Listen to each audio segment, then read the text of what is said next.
10년도 넘은 이야기입니다. 이거는 우리 교인 얘기는 아니고요. 제가 평소부터 잘 알고 있었던 부인이 어느 날 갑자기 저희 집을 불쑥 찾아왔어요. 그러면서 좀 상담을 하고 싶다. 그래서 갑자기 찾아오니까 깜짝 놀랐죠. 그리고 그 얼굴을 보니까 눈이 뭐 퉁퉁 분 게 심상치가 않은 거예요. 그래서 무슨 일이냐, 자세히 한번 얘기를 해봐라. 그랬더니 대뜸 하는 말이 뭐냐면 남편과 못 살겠다는 거예요. 그래서 아니 무슨 소리야, 좀 더 자세히 얘기를 해봐라. 그랬더니 이제 그동안 결혼 생활에 대해서 이제 쭉 얘기를 했습니다. 특별히 시어머니와 함께 사는 게 굉장히 힘들다는 거예요. 그리고 남편이 종종 폭언도 하고 어떨 때는 손찌검도 한다는 거예요. 그래서 자기는 이제 더 이상 살 수가 없다, 이제 이렇게 얘기를 하소연을 했습니다. 그래서 저는 속으로 이 사람이 시어머니하고 사는 게 힘든 모양이구나. 그래서 이제 시어머니하고 한번 분가를 해보는 게 어떻겠는가, 그렇게 제안을 했습니다. 그랬더니 그분이 하는 말이 그래도 같이 못 살겠다는 거예요. 저는 어떻게 해서든지 그분들을 이렇게 합쳐드리려고 설득도 하고 이해를 시키려고 노력을 했습니다. 그러나 끝까지 헤어지겠다고 완강하게 버티는 거예요. 그래서 제가 이제 마지막으로 아무튼 아무개 아빠를 사랑하지 않느냐, 그랬더니 그 부인이 하는 말이 사랑하지 않는다는 거예요. 거기다 대고 더 이상 무슨 말을 제가 할 수가 있습니까? 그래도 남편하고 사랑해야지 같이 사는데 남편도 사랑하지 않는다는 거예요. 저는 할 말을 잃었습니다. 아이를 둘씩이나 낳고 10년 이상 결혼 생활을 해왔는데 사랑하지 않는다니 무슨 말을 더 할 수 있습니까? 저는 그 책임이 어느 한쪽에 있다 이렇게 생각하지 않습니다. 둘 다 책임이 있다. 오랜 동안 같이 살면서 서로 하나 되기 위해서 얼마나 노력을 했는가, 서로 이해하고 감싸주면서 행복한 가정을 이루기 위해서 무슨 노력을 했는가 하는 것을 깊이 되돌아봐야 될 겁니다. 여러분, 동상이몽이라는 말이 있습니다. 그렇죠? 같은 침대에서 자는데 서로 다른 꿈을 꾸고 있는 거죠. 여러분, 물리적으로 한 자리에 있다고 해서 하나가 되는 것은 아닙니다. 심지어는 평생 같이 살았다고 해서 하나가 되는 것 아닙니다. 자식을 많이 낳고 살았다고 해서 반드시 한마음 한뜻이 되는 것도 아닙니다. 여러분, 이런 우스말이 있지 않습니까? 부부가 평생 같이 살았어요. 근데 할머니한테 물어봅니다. 할아버지를 어떻게 생각합니까? 할머니 대답하기를 왼수지요. 그것도 평생 왼수지요. 여러분, 일본에서는 황혼 이혼이 유행하고 있다고 합니다. 일본은 우리나라보다도 더 가부장적인 사회입니다. 그러니까 지금도 부인이 남편한테 복종하는 것을 미덕으로 생각하는 사회가 일본 사회 아닙니까? 그리고 여러분들 아시다시피 그 부인이 남편 앞에 앉을 때 꼭 꿇어 앉잖아요. 그런데 그렇게 양같이 순하던 아내가 남편이 퇴직할 때쯤 돼서 갑자기 돌변해서 이혼을 요구한다는 거예요. 그래서 그 이유를 알아봤더니 남편이 돈을 벌 때는 남편에게 돈을 타서 쓰니까 어쩔 수 없이 같이 살아야 되는 거죠. 근데 남편이 퇴직하게 되면서 이혼을 하게 되면은 재산을 정확히 반으로 나누고요, 연금도 반으로 나뉘어서 나온다는 거예요. 그러니까 더 이상 남편에게 경제적으로 의지하며 살 필요가 없어지는 거죠. 그렇지 않아도 사랑하지도 않는 남편을 뒷바라지하면서 살고 싶지 않은 겁니다. 그러니까 여러분, 수십 년 살을 맞대고 살았지만 동상이몽을 하면서 살았던 거죠. 어쩌면 인간의 모든 불행의 원인이 하나 되지 못하는 데 있지 않나, 그런 생각을 해봅니다. 어떤 가정문제 전문가는 현대 가정의 비극은 하나 되지 못하는 데서부터 시작된다, 이렇게 얘기를 했습니다. 그러니까 같이 살고 있지만 따로 놀고 있는 거예요. 남편 따라, 아내 따라, 따로. 그러니까 부부가 서로 깊은 대화를 나누지 않고 있습니다. 부모 자식 간의 대화가 없기는 마찬가지예요. 밤늦게 집에 들어오면은 식사하고 그냥 멍하게 TV 보고 있는 거예요. 그러다가 잠자는 거예요. 그러니 서로 깊이 이해할 수가 없는 거예요. 저 사람에게 무슨 문제가 있는지, 무슨 고민이 있는지, 어떤 생각을 하고 있는지를 모르는 거예요. 아니, 알려고 하지도 않아요. 그러니까 같이는 살고 있지만 진정한 의미에서의 가정은 없는 거예요.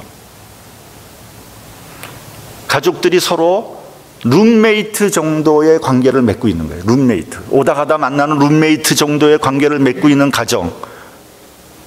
얼마나 서글픈 노릇입니까? 여러분의 가정은 진실로 마음의 뜻이 하나 되고 있습니까? 여러분, 많은 사람들이 왜 불행해하고 고독해하고 심지어는 절망하고 있습니까? 나를 이해해 주는 사람은 한 사람도 없고 내 마음을 누구에게도 얘기할 수 없는 그런 생각 때문에 그런 겁니다. 또 다른 사람의 마음도 이해하려고 하지 않습니다. 그러니까 아는 사람은 많아요. 그러니까 군중 속에 있는데 고독한 거예요. 나의 속마음을 털어놓을 사람이 한 사람도 없는 거예요. 심지어는 아내나 남편에게도 이야기를 못합니다. 그러니까 고독하고 불행한 겁니다. 더 나아가서 상한 마음을 치유받을 수 있는 길이 없는 겁니다. 우리 본문 20절을 같이 한번 봉독하겠습니다. 자, 시작. 두세 사람이 내 이름으로 모인 곳에는 나도 그들 중에 있느니라. 여러분, 이 말씀이 말이죠, 저는 이렇게 생각이 됐습니다. 예수님은 아주 실제적이면서도 심각한 말씀을 하고 계신 거예요. 두세 사람이 내 이름으로 모인 곳에 나도 그들 중에 있다. 또 19절에도 그런 말씀 하십니다. 두 사람이 땅에서 합심하여 구하면 하늘에 계신 아버지께서 이루게 하실 것이다. 근데 여기서 말이죠, 여러분, 이 말씀은 단순히 두세 사람이 모인 곳이 아닙니다. 서로 동상이몽을 하면서 두 사람이 모여 있는 것, 거기서 무슨 일이 일어나겠습니까? 아무 일도 일어나지 않죠. 두세 사람이 모여서 마음과 뜻을 함께 하면, 두세 사람이 모여서 같은 꿈을 꾸면, 두세 사람이 모여서 서로 이해하고 정말 하나가 되면 나도 너희와 함께 한다, 이런 말씀이에요. 그러니까 여러분, 너희들이 지금 한 마음 한 뜻을 가지고 살고 있느냐, 이렇게 되묻고 있는 겁니다. 여러분, 남녀가 결혼해서 함께 살아가고 있습니다. 살다 보면 정말 여러 가지 예상치 못한 일들이 생깁니다. 그야말로 지지고 볶으면서 사는 거죠. 그렇죠? 인생사 우여곡절이 많습니다. 그래서요, 부부가 오랫동안 해로하면서 같이 산다는 것은 결코 쉬운 일이 아니에요. 부부가 뜻이 맞아서 살맛되고 같이 살 때는 좋아요. 그러나 돌아서면 원수입니다. 특히 우리 한국 사람들은 정에 민감해서요, 헤어지고 나면요, 원수도 그런 원수가 없습니다.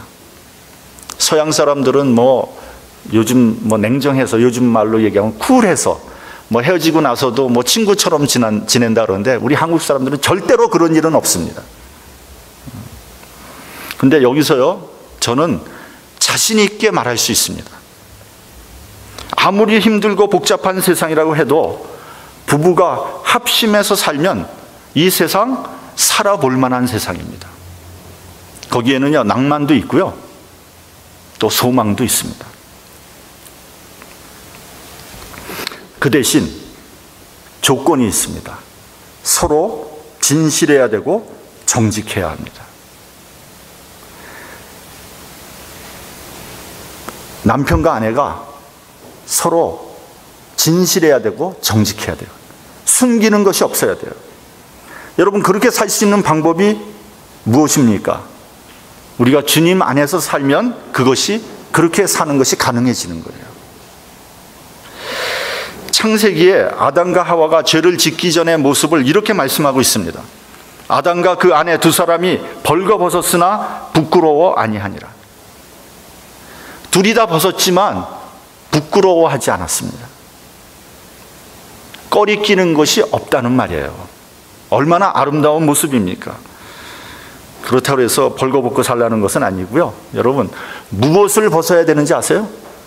여러분, 우리가 부부가 같이 살 때, 혹은 우리 가장 친한 사람하고 같이 있을 때 무엇을 벗어야 되는지 아세요? 거짓과 허위와 위선을 벗어버려야 돼요. 서로 가리고 자시고 할 비밀이 없어야 돼요. 그런 것이 천국이에요. 그러므로 여기 이 말씀에서 두세 사람이 합심해서 기도하면, 혹은 두세 사람이 내 이름으로 모이면, 이 말씀은요, 물리적으로 두세 사람이 모였다는 뜻이 아니에요. 어떤 기계적이고 형식적인 모임을 말하는 것이 아닙니다. 물질적이고 사회적인 모임도 아닙니다. 이것은 순전히 영적인 모임을 우리에게 말하는 겁니다. 신령한 가운데서 영혼과 영혼이 만나는 것을 말하는 거예요. 여러분, 그런 모임이 이 세상에 어디 있어요? 여러분, 그런 모임이 이 세상에 어디 있죠? 교회밖에 없는 거예요. 여러분, 이 세상의 모든 모임은요, 다 이익관계 때문에 모이는 거예요. 나한테 유리하기 때문에 모이는 거 아니겠습니까? 근데 교회만은 영혼과 영혼이 모이는 거예요. 거기에는 아무런 유익관계가 개재되지 않는 거예요. 그게 영적인 관계예요.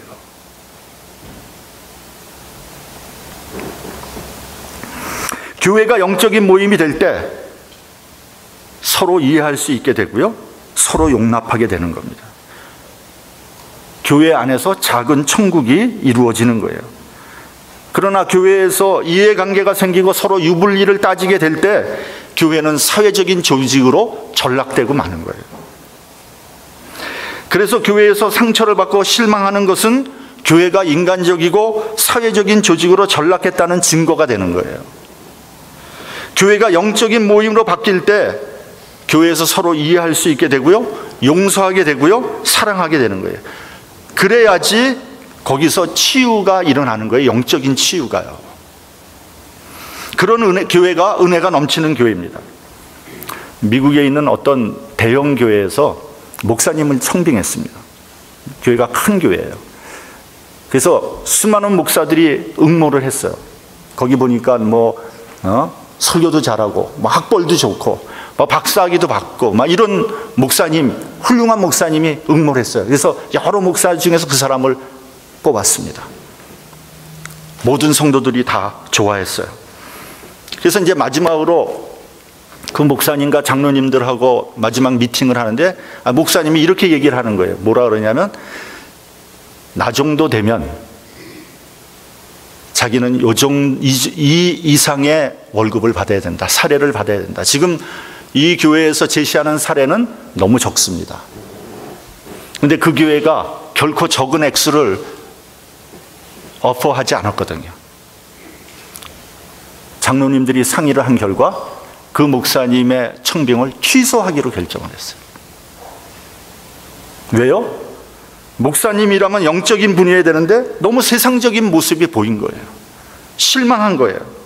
정내미가 뚝 떨어진 거예요. 그래서 여러분, 우리 장로교회에서는 목사님의 사례를 정하는 예산위원회에 목사님이 참석하지 못하게 되어 있습니다. 목사님은 사례가 적으면 적은 대로, 모자르면 모자른 대로 사역하는 거예요. 그 대신 교회는 목회자가 너무 궁핍하지 않게 보살필 의무가 있는 거죠. 목사가 먹을 것이 없어서 눈치를 보면 너무 비굴하잖아요. 그렇게 하면 안 되는 거예요. 목회자는 그 대신 영적인 모습을 보여줘야 됩니다. 그럴 때 교회가 은혜스러워지는 거죠. 마태복음에서는 이렇게 말씀하고 있습니다. 예물을 제단에 드리다가 거기서 내 형제에게 원망 들을 만한 일이 있는 줄 생각나거든 예물을 제단 앞에 두고 먼저 가서 형제와 화목하고 그 후에 와서 예물을 드려라. 여러분, 이게 무슨 말입니까? 형제와 화해하지 못하고 용서함이 없이 예배 드리는 것, 그 의미 없다는 거예요. 그 예배 의미 없는 예배라는 거예요. 예물을 화해함이 없이 예물 드리는 거, 그거 헛것이라는 얘기입니다. 다시 말하면 형제를 미워하면서 예배 드리면 하나님의 임재를 체험할 수 없다는 거예요. 헛예배 드리는 거예요. 여러분, 우리가 교회에서 하나됨이 없이 아무도 주를 볼 수 없어요. 주님을 체험할 수 없습니다. 야곱의 이야기를 통해서 이 말씀의 의미를 더 확실히 우리가 깨달을 수 있습니다. 여러분, 야곱과 형 에서는 태어날 때부터 불화했잖아요. 야곱이 죽 한 그릇으로 형 에서의 장자권을 탈취하면서 그 갈등이 최고조에 달하게 됐습니다. 그래서 야곱은 형을 피해서 도망칠 수밖에 없었어요. 외삼촌 라반의 집에 기거하면서 가정을 이루었고요, 돈을 벌었고요, 부자가 됐어요. 그러나 마음은 한시도 평안하지 않았어요. 다시 야곱은 고향으로 돌아가게 됩니다. 그러니까 형을 만날 수밖에 없게 되는 거죠. 근데 형은 야곱을 죽이려고 군대를 이끌고 나가지 않습니까? 그것을 안 야곱은 야복강가에서 하나님의 천사와 씨름을 합니다. 환도뼈가 어그러질 때까지 끝까지 붙들고 늘어져서 결국 하나님의 축복을 받게 되죠. 그리고 이제 형을 만나게 됩니다. 그리고 용서를 빕니다. 화해하게 돼요. 그때 야곱이 이렇게 말합니다. 내가 형님의 얼굴을 배운 즉 하나님의 얼굴을 본 것 같습니다.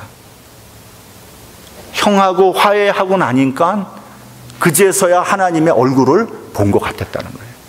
그러니까 여러분, 화해함이 없이는 예배도 찬송도 말씀도 능력도 형통함도 기도 응답도 받을 수 없다는 거예요. 그러면 여러분, 어떻게 해야지 하나 되는 역사가 이루어집니까? 오늘 본문 18장 3절을 보면 이렇게 되어 있습니다. 너희가 돌이켜 어린아이와 같이 되지 아니하면 결단코 천국에 들어가지 못한다. 어린아이와 같이 되지 않으면 천국을 갈 수 없다는 거예요. 여러분, 어린아이의 특징이 뭡니까? 어린아이는 깨끗하고 순수하고 겸손하죠. 그러니까 어린아이와 같은 심령을 가져야 되는 거예요.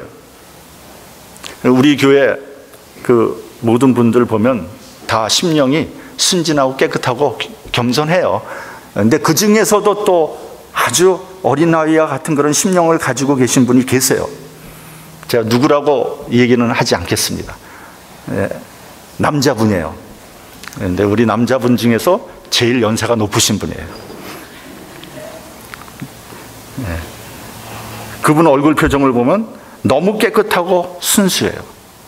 마치 소년과 같아요. 늘 웃고 계세요. 누가 그분과 다투겠습니까?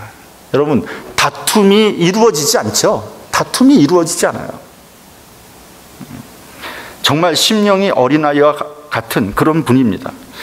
여러분, 모든 부분의 대가를 한번 만나보세요.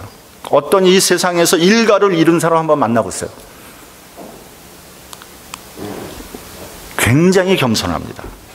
굉장히 순진합니다. 아, 저 사람이 저렇게 유명한 사람 맞아? 의구심이 생길 정도예요. 저는 이 설교를 이제 쓰면서 제가 만난 분들 중에 그런 분이 어디나 생각을 해봤는데 벌써 돌아가신 분인데 제가 대학 다닐 때 교수님이 한 분 계세요. 그분의 성함은 김준엽 교수님이에요. 나중에 이제 총장까지 하셨는데 그분은 뭐 학문의 대가는 아니에요. 그러나 대단히 인격적인 분이었어요. 김구 선생 밑에서 독립운동까지 하시고 이런 분인데 이제 학계로 들어왔고 그분의 절친인 장준하 선생은 이제 정치계 언론계로 갔습니다. 나중에 박정희 대통령과 전두환 대통령 시절에 그렇게 국무총리를 해달라고 삼고초려를 했어요. 근데 끝까지 거부하셨어요. 저는 대학 4년 내내 그분이 한 번도 인상을 쓰거나 화를 내는 모습을 보지 못했습니다. 권위를 내세우거나 거두름을 피는 모습도 한 번도 본 적이 없어요. 항상 웃는 얼굴이었어요. 학생들하고 대화를 할 때도 얼마나 겸손한지 모릅니다. 교수님하고 대화하는 것이 아니라 마치 친구와 대화하는 그런 기분이었습니다. 그런데 말이죠, 가만히 보면은 되지 못한 사람들이 교만해요. 권위를 내세우고 잘난 척합니다. 여러분, 이것은 분명히 여러분이 알아두시기 바랍니다. 여러분, 잘난 척하는 사람, 잘나지 못한 사람들이에요. 누군가 잘난 척하면 저 사람은 잘나지 못한 사람이구나, 그렇게 생각하면 돼요. 틀림없습니다. 여러분, 부자로 살았다고 막 떠벌리는 사람,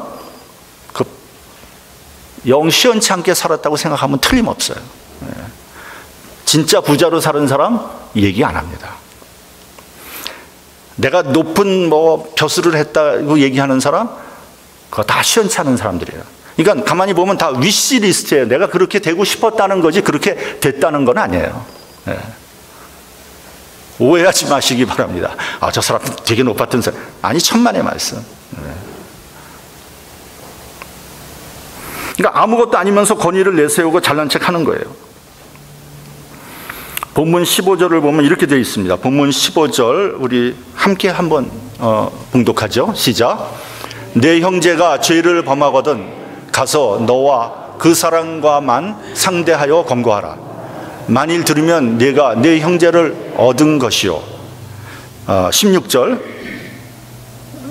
만일 듣지 않거든 한두 사람을 데리고 와서 두세 증인의 입으로 말마다 증창케 하라. 17절도요. 만일 그들의 말도 듣지 않거든 교회의 말하고 교회의 말도 듣지 않거든 이방인과 세리와 같이 여기라. 저는 이 본문에서 두 가지를 지적하고 싶습니다. 첫째는 형제를 돌이키기 위해서 최선을 다해야 된다는 거예요. 잘 권면해야 됩니다. 그것도 여러 번 권면해야 돼요. 만약에 그가 회개하면 우리는 형제를 얻게 되는 거예요. 하나가 될 수 있는 거예요. 그러나 이 부분이 중요합니다. 최선을 다해서 권면을 했는데 돌이키지 않으면 어떻게 하라고요? 잊어버리라는 거예요. 그러니까 먼저 열심히 최선을 다해서 설득해야 돼요. 그런데 그런다고 다 되는 게 아니라는 거예요. 해도 안 되는 것이 있어요. 그 나머지는 하나님께 맡기는 거예요. 내가 끝까지 돌이키게 하겠다고 덤벼드는 것은 그건 어리석은 일이에요. 여러분, 모든 일이요, 내가 할 수 있는 일이 있고요, 하나님이 역사해야 되는 일이 따로 있는 거예요. 내가 다 할 수 있는 게 아니에요. 제가 처음 목회를 시작했을 때 저는 한 사람을 얻기 위해서 정말 최선을 다했습니다. 설득도 해보고요, 문전박대를 여러 번 받아봤어요. 찾아가서, 그것도 여러 번 찾아갔어요. 그 한 사람을 얻기 위해서. 정말 할 수만 있다면 제 마음을 이렇게 뒤집어서 보여주고 싶더라고요. 그것이 목회자의 심정입니다. 근데 어느 순간 제가 깨닫게 됐어요. 그렇게 한다고 다 되는 것이 아니라는 사실이에요. 한번 사람의 마음이 돌아서면요, 아주 매몰차게 끊어버립니다. 권면하고 설득한다고 되는 것이 아니에요. 애걸복걸한다고 되는 것 아닙니다. 여러분, 옛날에 연애할 때 보면요, 연인이 정 떨어지면 어떻게 해요? 매몰차게 돌아서요. 여러분 가서 저 비유 맞추고 설득하고 그런다고 되는 거 아니에요. 그러면 그럴수록 더 정 떨어져요. 인간관계라는 것이 그런 겁니다. 하나님께서 역사하지 않으면요, 관계 회복이 되지 않습니다. 둘째로는요, 하나 되기 위해서 저로 하여금 회개케 하라는 거예요. 여러분, 이 말씀이 오늘 말씀의 가장 중요한 말씀이에요. 회개함이 없이는 하나 되는 역사를 기대할 수 없습니다. 여러분, 모였다고 해서 하나 되는 것이 아닙니다. 같이 산다고 하나 되는 것 아니에요. 하나 되자고 외친다고 하나 되는 거 아닙니다. 사랑한다고 말한다고 하나 되지 않습니다. 어떤 교회를 가면요, 인사 시간에 사랑합니다 이렇게 말하라고 강요를 해요. 그런다고 사랑이 되는 게 아니에요. 여러분, 속으로 미워하면서 사랑합니다, 그게 사랑이 됩니까 그게?